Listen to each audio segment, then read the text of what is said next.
Ay guys, ayan. Pero ngayon ulit tayo mag-vlog kasi kapag-swimming kami.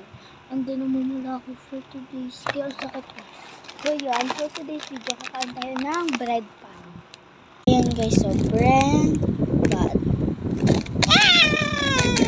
So di ko pa siya binagkasan. That's it. There's bread pan. So yeah.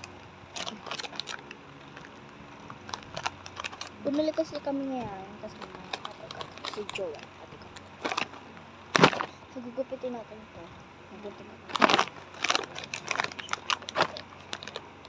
Di ako sa mga kaklase ko na t-shirt na gano'n.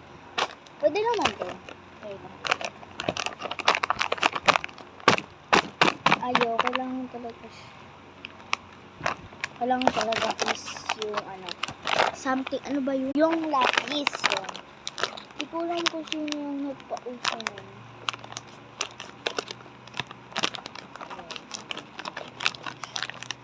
Oh wow. Nakasulat pa talaga. Oh wow. Yun o. Oh wow. So yan. Oh my gosh. I-relate natin kung gano'n siya kasarap.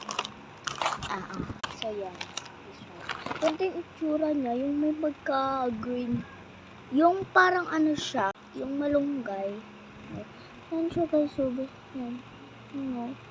Malunggay siya. Hindi ko alam kung ano to eh. Kasi green yung design niya. So, ibig sabihin, green din yung let's taste. Lasa siyang yung onion, tapos yung may cheese. Ito, tignan niyo. Ayun lang. Diba?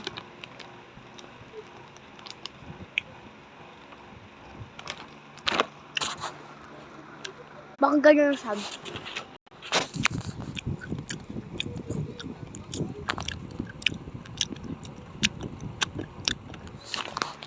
Diba ang crunchy niya? Pero pag sa akin lang, crunchy. Nabibingi pa rin ako kahapon pa. Kasi nga nagbabot ako sa swimming.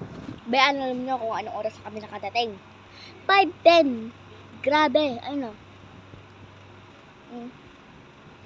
Tapos ang sarap mag-swimming and may naging kaibigan pa talaga ako. Tapos naging crush pa ako. Lalaki pati. Oo. Pero di ko siya crush. Yung siyang nahawakan niya yung kamay. For the what? Hindi ko siya ka-ano-ano. Nakilala ko lang siya. Ew, kadiri. Yuck. So may bago pala ako TikTok. So, it's me, Rain 9. Yun yung